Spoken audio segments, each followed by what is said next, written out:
So, let's get into it. After viewing this documentary, what are your initial reflections?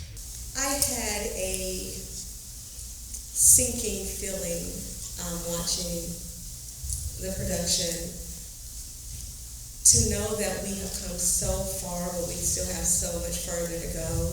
There are scholars who are having their civil rights violated by not being able to access curriculum, by not being taught the standards that will set them up for success.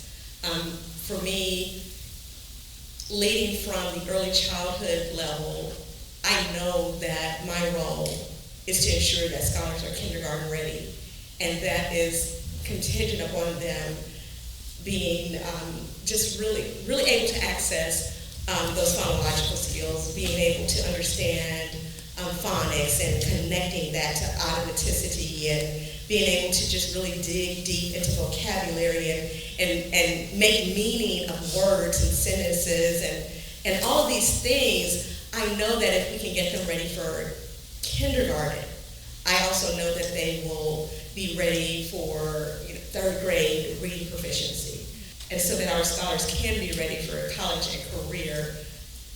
But to watch this program or watch this production and see that there are so many who don't have access to literacy-rich experiences, it's heart-wrenching. Each of us plays a role in just kind of like passing the baton, right? So you're saying to the kindergarten teacher, we've gotten them ready for you. And the kindergarten teacher is doing the same to the first grade teacher. And so we think a lot about state assessments that start in third grade. There's a lot of focus on state assessments that start in third grade, and third grade teachers are stressed out, right? Because the assessment starts there. But the work begins way before those students even get to third grade. And so as a collective, and I'll say this, when I came back to the district in 2019, and the district had adopted Wit and Wisdom, I remember we were helping them try to figure out some things around what the best type of professional development and support teachers needed around that. And now Wit and Wisdom, but they're on like lists all around the country now, and it's been known as a high quality curriculum and all of those things. And so I think that it's that type of forward thinking, that type of thinking that says, well, it doesn't matter what my neighbor is doing, because it happens a lot. Oh, this district, they're an A district, we just want to use what they're using, but their children don't even look like their children, their teachers don't look like their teachers, right? So individually and collectively, we have to make sure that we're getting students ready for the next grade, and I saw that, and I love the way that they were able to follow those children right through the years, even through the pandemic, for us to see how it was, and even how difficult it is to teach a child to read with a mask on. Amen. Because they depend on looking at your mouth, seeing what your teeth does, seeing what your tongue does, and all of those things, but it can be done. I just really felt with Ms. Causey just the helplessness feeling that she had. She knew something wasn't right. She knew that what she was doing wasn't working. And ironically, she had only been teaching for 3 years. She didn't have the knowledge that she needed to truly teach every student in her class how to read. And I feel like at the state level, that's one thing that we have really tried to focus hard on, is providing our teachers with the knowledge, because they weren't getting it in their education programs. And so they weren't equipped with the knowledge they needed, and then on top of that, they weren't equipped with the materials to help them teach kids the way that we know the science tells us they need to learn to read. And again, ironically, the science has been there for 50 years. And so, I can speak for myself. I taught first grade for 10 years. I didn't have a clue. I didn't know. All I knew to do was take what they gave me and do the very best I could and follow it. I reached probably 40 to 50% of the kids in my classroom. So I look to myself and say, why didn't I speak up? Why didn't I say something? Why didn't I say 40 to 50% is not enough? That's not good enough.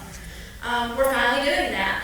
And I feel like as a state, we are making a statement, because we're no longer a balanced literacy state. We are a science of reading, structured literacy as the application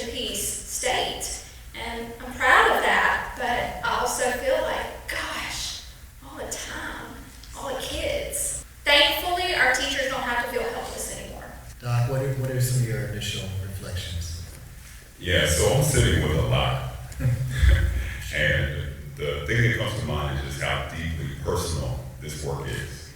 And as I was watching, I had several moments of personal resonance. First, like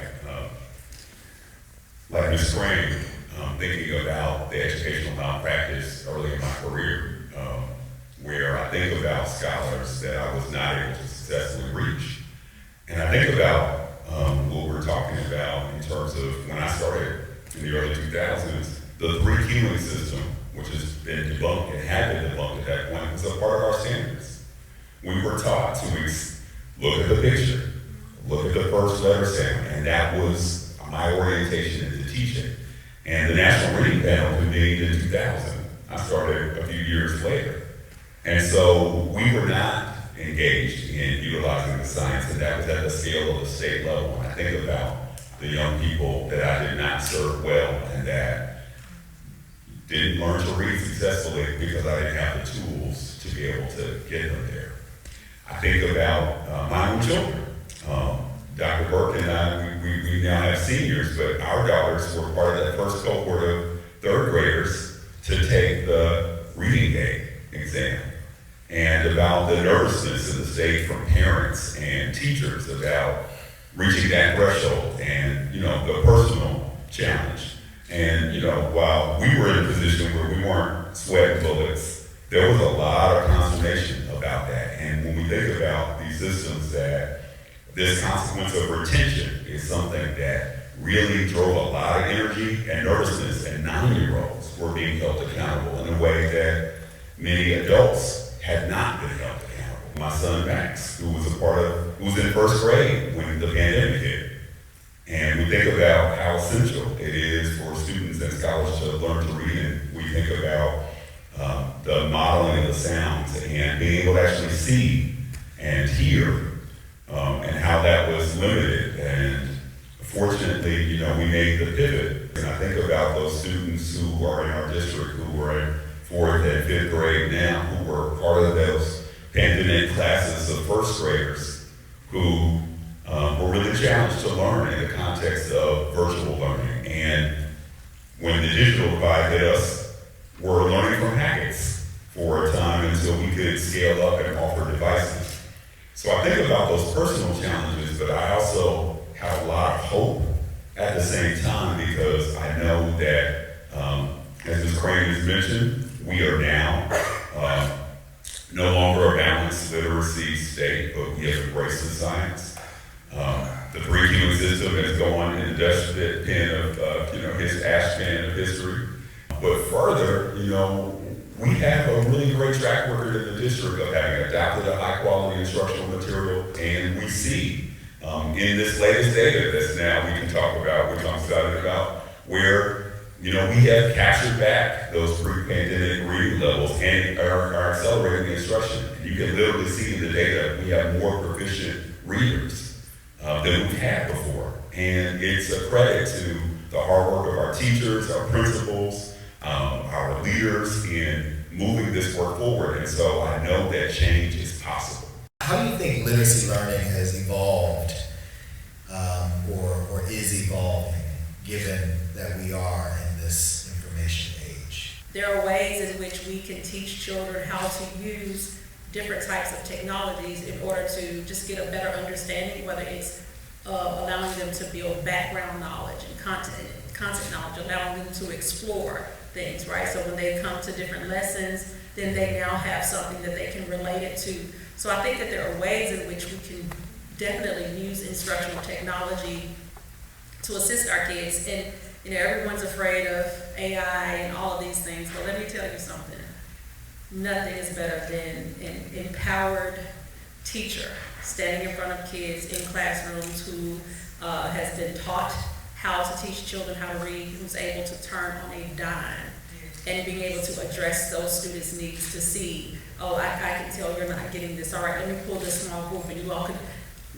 Nothing can replace that. Mississippi's Black students rank 2nd in the nation, according to NAEP, on our 4th grade reading exam, and this is post-pandemic. This was 2022. Mississippi's black students ranked second in the nation.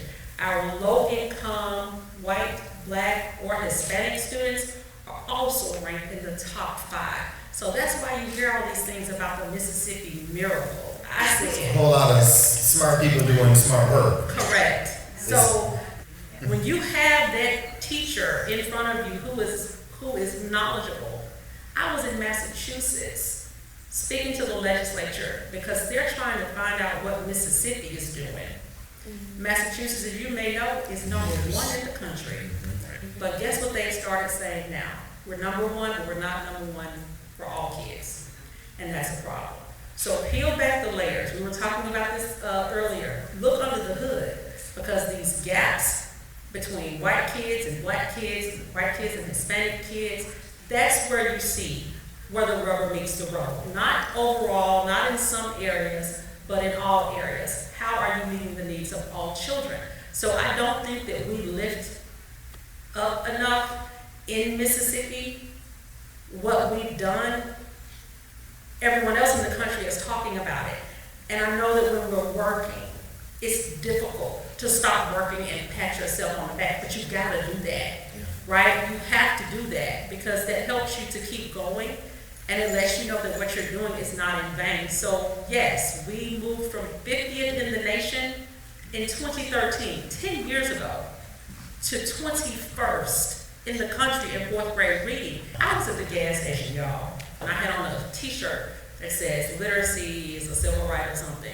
Attendant, she was like, so what's wrong with literacy in Mississippi? Why are we last? And I'm glad you asked. I said, actually, we're not last. You know, actually, we moved this, that, and the other. She was like, well, some of the kids still can't read. It's our mindset. Yes. Right? It's the fact that we have to be able to say this wherever we go. We've been last for so long. Right. We've just been last for so long that people can't even imagine us not being last in education, and we are not. So, as many people as you can tell, we have to be able to tell our own story because we've been reading, Chris and I were talking, there are people all over the country writing stories about Mississippi. They've never lived here, never worked here, never been in a school here, but they're all writing about this Mississippi miracle, and I get into it on Twitter because I have time. And I'd be like, that's not accurate. I'll put it right in all this piece, that's not accurate. Then they say, well, can I call? I don't have time. That's not accurate. I think about the important distinction of not confusing progress with victory, right? We made tremendous progress, right? Tremendous progress. And there's some very specific things that I believe that we were doing to lead to that progress. But you see it, you see these tensions. It's tensions in the State Department of Education. It's tensions in school districts that, feel like, hey, we got our sea legs, and so we can just go pick and choose different curricula. Maybe not re-up on professional development that helped us to get there. So I think there's some very specific things that we did. Number one, we ensured that every teacher and principal in this state received professional development that was based in the science of reading. Professional development that often folks didn't get in their teacher preparation programs.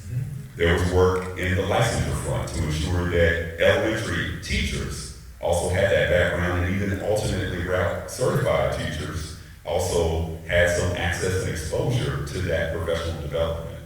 That's huge.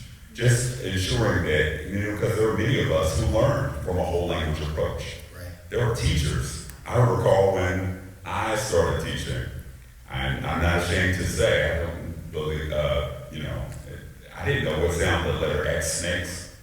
I mean, I studied political science. I was an alternate route teacher. What sound does that X make? And I remember remarking, okay, it makes two sounds.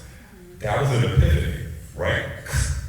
Right, But who knew?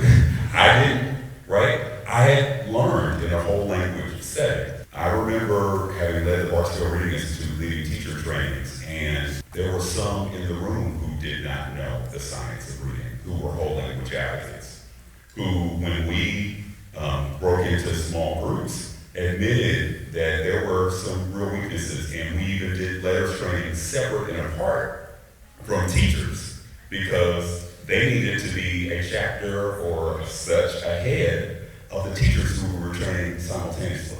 So there are a lot of ingredients in the mix, and it's important for us to name each of those things and claim them and continue to do them and keep that same energy as the kids say, so that we can continue the progress and stay the course on the things that have led us to this great success. We can't expect them to change practices in their classrooms without giving them the why and the understanding behind why do I need to do this? And the science is what helps us do that. It gives them that why of, well, this is exactly how students learn to read, how their brain receives and processes information. And this is the way they learn to read.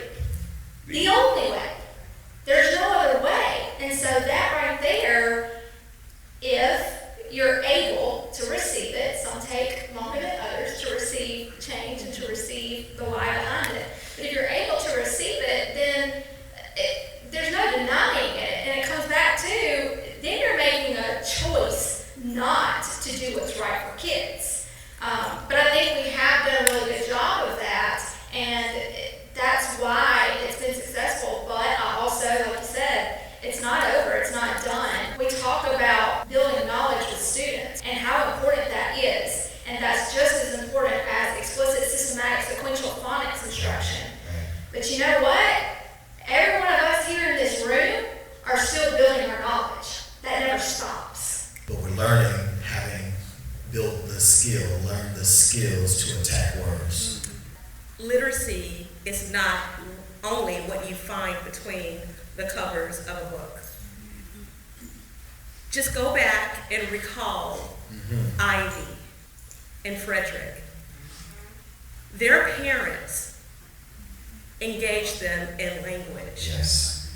Early on, open-ended questions, just continuing to expose them to language. And I believe they set their children up for success because they kept asking questions. They knew that they wanted their children to know more, to be more, to do more. If you are in the kitchen with your child, your 6-year-old child, and you are cooking a full course meal and you have a can of corn, you should be able to ask your 5, 6, 7-year-old child, what object is this? And they should be able to tell you that this is a can. And by looking at the picture, or once you open the can, they ought to be able to tell you that the vegetable inside of the can is corn. They should be able to use that alliterative skill to say that can and corn begin with the letter and you are pulling out of your neighborhood and you make it to the corner and there is a red octagon that is outlined in white and it has the letters S-T-O-P. And every time they encounter that word, it is always stop. If they understand that they can drop the initial phonemes and replace it with another phoneme, they can make meaning of a new word. You're showing your children how to make meaning of words, how to engage the environment around them. Think about Frederick. They were at some sort of science-esque experience, and you could see the excitement on Frederick's face when he was able to identify words that are connected to the different type of eggs. What I saw was the language giving children the confidence, that constant, that consistent effort in pushing language was setting those children up for success. In life. Learn in life. Kareem called it freedom. What I saw was engagement. What I saw was encouragement. And what that did, it built up a level of wherewithal. And we got a chance to see little Ivy from just a little bitty tot to going to school for the first time, and her vocabulary was enriched. Her language was elaborate. We saw where Frederick was able to have a banter with his father back and forth. We actually saw fathers involved in their children's education. It was absolutely amazing. So I don't want us to leave thinking learning only starts when you enter into the school system. Learning starts from the womb. That's right. Learning starts as soon as we decide that we are going to place a premium on education. The appreciation for, the excitement around, the desire to engage and learn. That was a part of what I saw those parents doing with their young people. So as much as they were teaching and developing and exposing them around the learning, it was also this thing that I'm so much more sensitive to at this point in my career than I ever was before. You know, we as society, as the village around our young people, we've got to be intentional about helping them to love learning, to appreciate learning, to own their own learning. Again, to the freedom from Kareem, you said what was little man's name? Frederick. You said little Frederick. Now he's got some decoding skills. Set him free, and he's learning, reading everything. I think it was somebody, you said that. Yeah, he's just gonna read everything. Yes, he absolutely is, because he can. Did you notice the glimmer in his sister's eyes? She She's was next up. learning as he was practicing, as he was getting stronger. She was becoming encouraged because of that learning process. Yeah. You know, according to the Associated Press, Mississippi's achievements in fourth grade reading include student scores on the National Assessment of Educational Progress, that's the NAEP, rising from the bottom nationally to ranking, as Dr. Burke has already stated, 21st in the nation. Mississippi students living in poverty scored higher than their peers nationally. Amen? Amen. That's right. This achievement holds steady across all of the state's major racial and ethnic groups. Black, white, Hispanic students from low-income homes in Mississippi achieved higher scores than their peers nationally. Again, let's clap it up.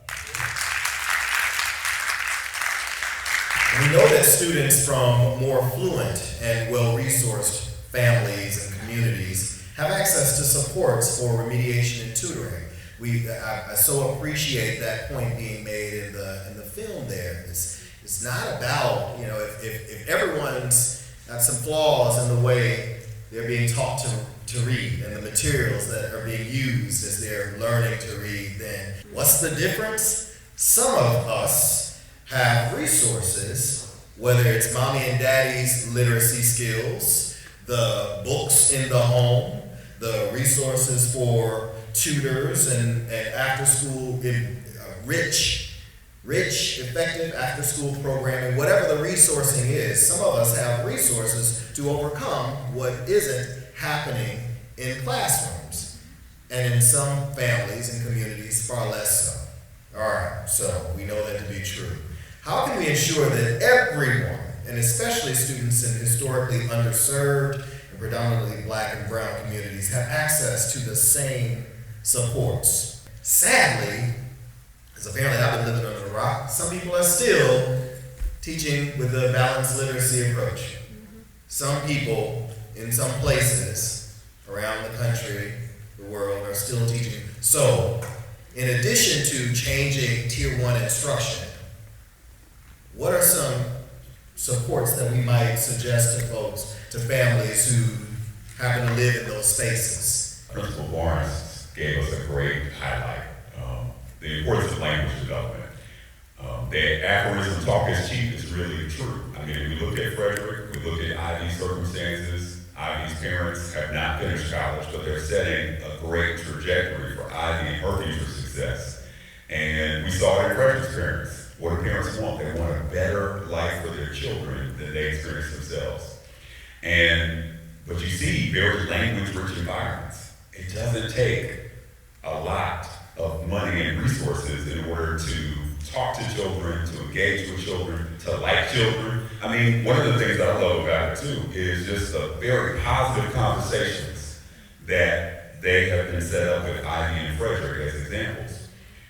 So from a scalable kind of perspective, when we were at the Barksdale Reading Institute, one of the things that we did was to lift a parent academy, which was piloted here in JPS and several other districts around the state. To equip parents with the understanding of these research, we talked about the $30 million word study that was done by Hart and Risley, looking at the various differences between socioeconomic status and the number of spoken words. And what they hypothesized is that there's a 30 million word gap heard in families based on socioeconomic status. So when they looked at families who were on welfare and assistance versus upper income homes, two-parent homes, they found 30 million more words over the child's life to 3 years old. When we shared that research with parents here in Mississippi, they said, oh, well, we can talk. We can talk a whole lot more. And it's the authentic experiences that Principal Barnes talked about that make a big difference. And so scaling that up, sharing that information with parents, and giving them practical examples of how we can talk more and make it real. And when they hear that, that's the hopeful sign, because you don't have to be affluent. We didn't see affluent parents here. What we saw was parents who deeply cared about their children and who engaged them daily in conversation, in very rich conversation. That is not just set up for the third grade game, but it's set up for life. Imagine black and brown children who can be advocate for themselves in the doctor's office, in police situations. And so let's not miss the value of reading beyond just a test, because this is about enhancing the quality of life and the ability to make choices. I mean, the kids in the video who talk about we are all equal, but we don't remain this way. And there's something very powerful in the reading research called the Matthew effects, right?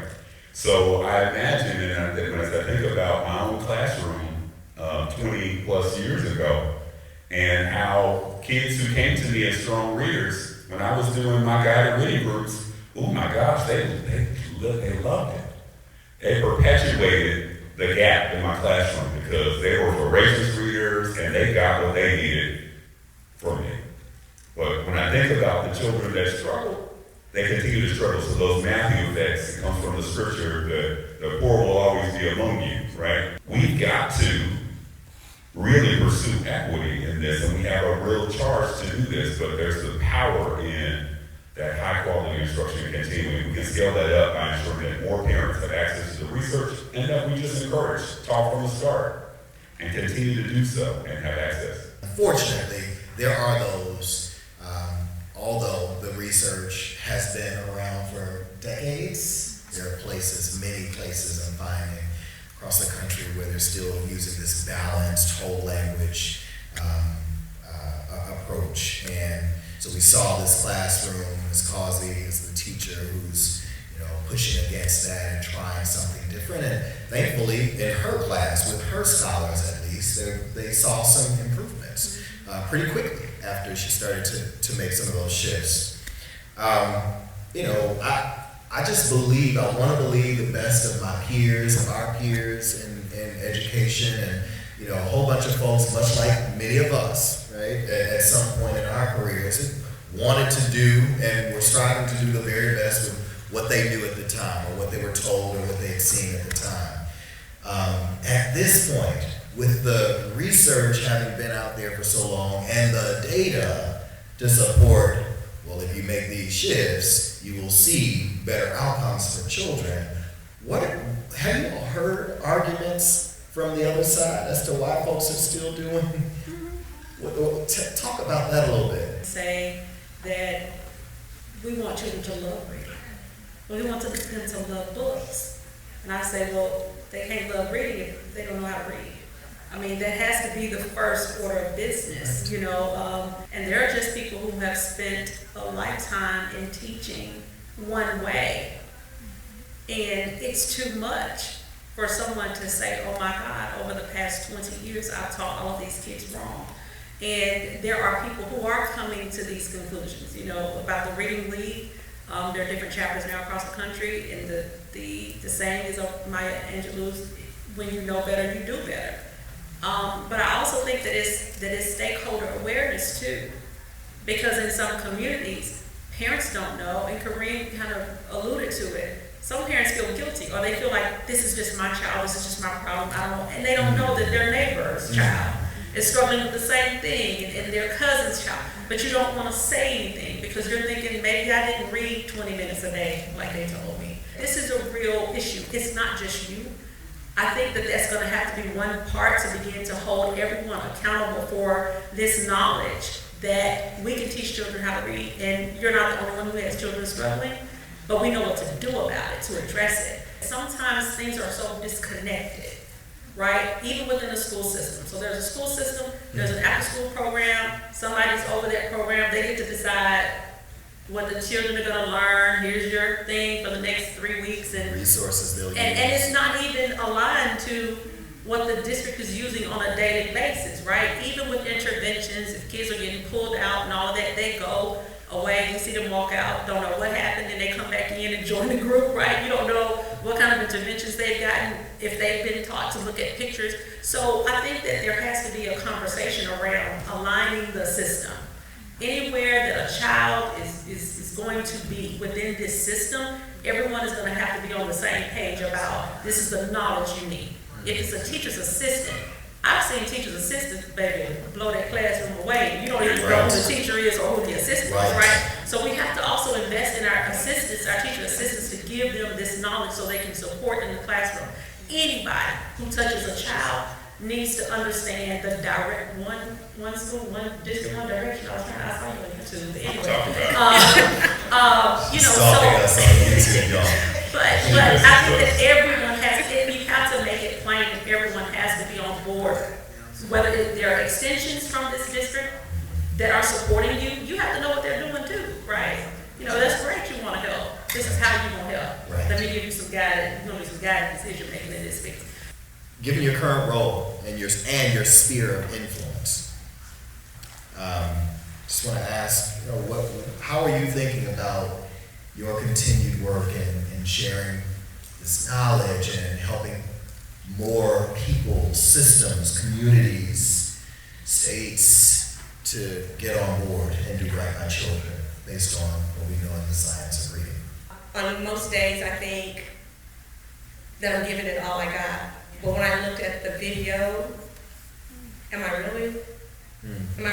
I don't know that I'm holding those accountable who have lives in their hands. You know, we're dealing with humans. You know, we're not teaching a curriculum. We're not teaching a standard. These are living, breathing human beings. And I cannot say without fear of contradiction if I am holding everyone to the highest level of accountability, the highest level of excellence, because we are dealing with children. And so I have to go back, I have to rethink, am I doing enough? Making sure that I'm not just, you know, on the surface, I'm digging deep, I'm giving it all that I have, and I'm empowering those around me to do the same. Just making sure that we are providing professional learning across the state. And we are doing this regionally. We are doing some of our trainings 6 to 9 times so that we can try to reach everybody in the state. And we're very transparent in these professional developments. We really talk to teachers and administrators, and they talk back to us about, you know, practices that we have done in the past, why they're ineffective, and what we need to replace it with. And I think that for us, the more we can get that message out, the more that we can train and provide the professional learning. But on the flip side, we have literacy coaches who are also in schools, in classrooms, having conversations just like we are. So our professional learning for our coaches is just as important. Because if we don't have the knowledge, and if we're not staying abreast of the knowledge and what we need to know so that we can go in and support effectively, then we're not doing our jobs either. So it's kind of two sides of the coin for us.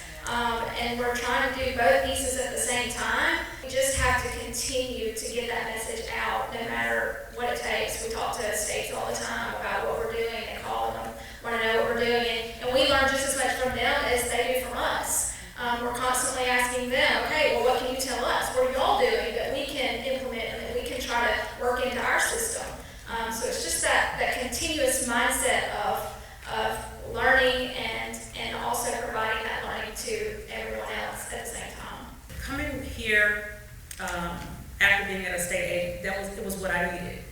was in the district for 9 months before I went to Excel in Ed. And when you're at the state agency and you give out all this guidance and you say, well, we want districts to do this, we want districts to do that. But it wasn't until I came here and then I was responsible for the district doing this and doing that. That's right. And I was like, ooh, right? It's no small feat.